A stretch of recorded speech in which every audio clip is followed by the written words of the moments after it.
പുനരധിവാസവുമായി ബന്ധപ്പെട്ട് വീടുകൾ വാഗ്ദാനം ചെയ്ത സ്പോൺസർമാരുടെ യോഗം ഇന്ന് ചേരുകയുണ്ടായി.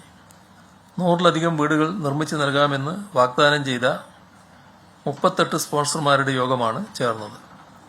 നിർമ്മിക്കാൻ ഉദ്ദേശിക്കുന്ന ടൗൺഷിപ്പിന്റെ മോഡൽ യോഗത്തിന് മുൻപാകെ അവതരിപ്പിച്ചു.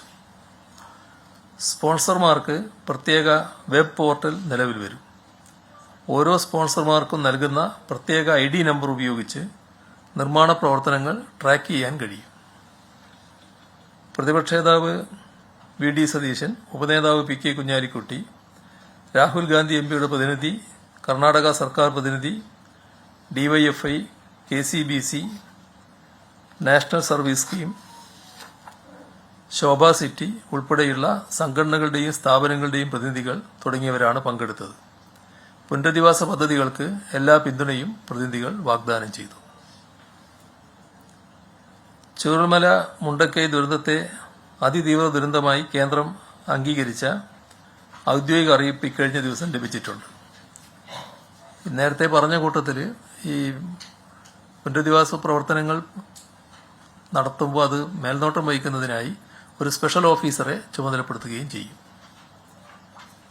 ചൂരൽമല മുണ്ടക്കൈ ദുരന്തത്തെ അതിതീവ്ര ദുരന്തമായി കേന്ദ്രം അംഗീകരിച്ച ഔദ്യോഗിക അറിയിപ്പ് ഇക്കഴിഞ്ഞ ദിവസം ലഭിച്ചിട്ടുണ്ട്.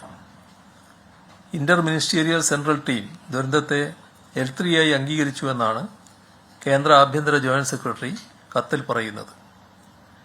കേരളത്തിന് ലഭിക്കേണ്ട സാമ്പത്തിക സഹായങ്ങളെക്കുറിച്ചോ ദുരന്തബാധിതരുടെ വായ്പകൾ എഴുതിത്തള്ളുന്നതിനെക്കുറിച്ചോ സംസ്ഥാന ദുരന്ത പ്രതികരണ നിധിയിൽ നിന്നും തുക ചെലവഴിക്കാനായി മാനദണ്ഡങ്ങളിൽ ഇളവ് വരുത്തുന്നതിനെക്കുറിച്ചോ കത്തിൽ സൂചനകളില്ല.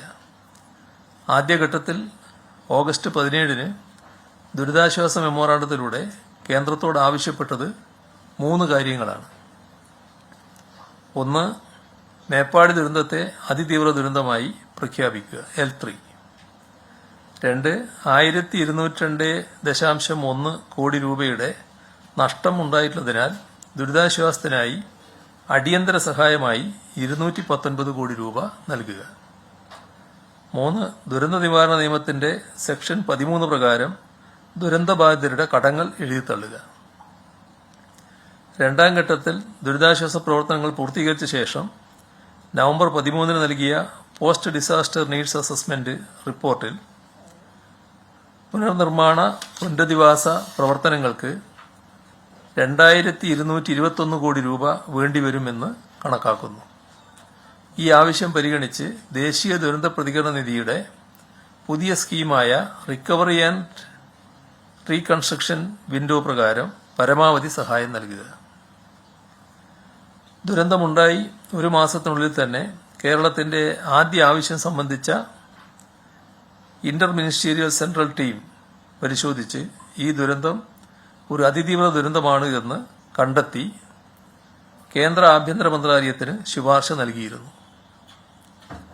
ഹൈലെവൽ കമ്മിറ്റി കൂടാത്തതിനാൽ അടിയന്തര സ്വഭാവത്തോടെ പരിഗണിക്കേണ്ട ഈ ശുപാർശ 2 മാസം വെളിച്ചം കണ്ടില്ല. ഹൈലെവൽ കമ്മിറ്റി യോഗശേഷം സംസ്ഥാനത്തിന് അയക്കുന്ന കത്തുപോലും ഡിസംബർ മാസത്തിലാണ് നൽകിയത്. പ്രസ്തുത കത്തിലും അതിതീവ്ര ദുരന്തമാണോ എന്ന് രേഖപ്പെടുത്തിയിരുന്നില്ല. ഇപ്പോൾ സംസ്ഥാനത്തിന്റെ നിരന്തര സമ്മർദ്ദത്തിനൊടുവിൽ ഇക്കഴിഞ്ഞ ദിവസം മാത്രമാണ് മേപ്പാടി ദുരന്തം ഒരു അതിതീവ്ര ദുരന്തമാണ് എന്ന് കേന്ദ്രം അംഗീകരിച്ച ഔദ്യോഗിക അറിയിപ്പ് ലഭിച്ചത്. ദുരന്തമുണ്ടായി 2 മാസത്തിനുള്ളിൽ ഈ അറിയിപ്പ് ലഭിച്ചിരുന്നെങ്കിൽ UN സ്ഥാപനങ്ങൾ, NGOകൾ എന്നിവരിൽ നിന്നും ചില അധിക സാമൂഹ്യ സഹായം ലഭ്യമാക്കുവാൻ സാധിക്കുമായിരുന്നു. പക്ഷേ രാജ്യത്തെ മറ്റ് പ്രദേശങ്ങളിലും മേപ്പാടിക്ക് ശേഷം ദുരന്തമുണ്ടായ സാഹചര്യത്തിൽ ഇത് ഇനി എത്ര കണ്ട് ലഭിക്കുമെന്ന് അറിയില്ല. ആ ഒരു അവസരമാണ് ഈ കാലതാമസത്തിലൂടെ പ്രയാസത്തിലാകുന്നത്.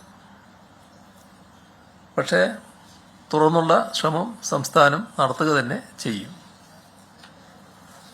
ഈ കത്തിലൂടെ കേരളത്തിന്റെ പ്രാഥമിക ആവശ്യം അംഗീകരിച്ചതിനാൽ തുറന്നു കിട്ടുന്ന അവസരങ്ങൾ സംസ്ഥാനം വിനിയോഗിക്കുക തന്നെ ചെയ്യും.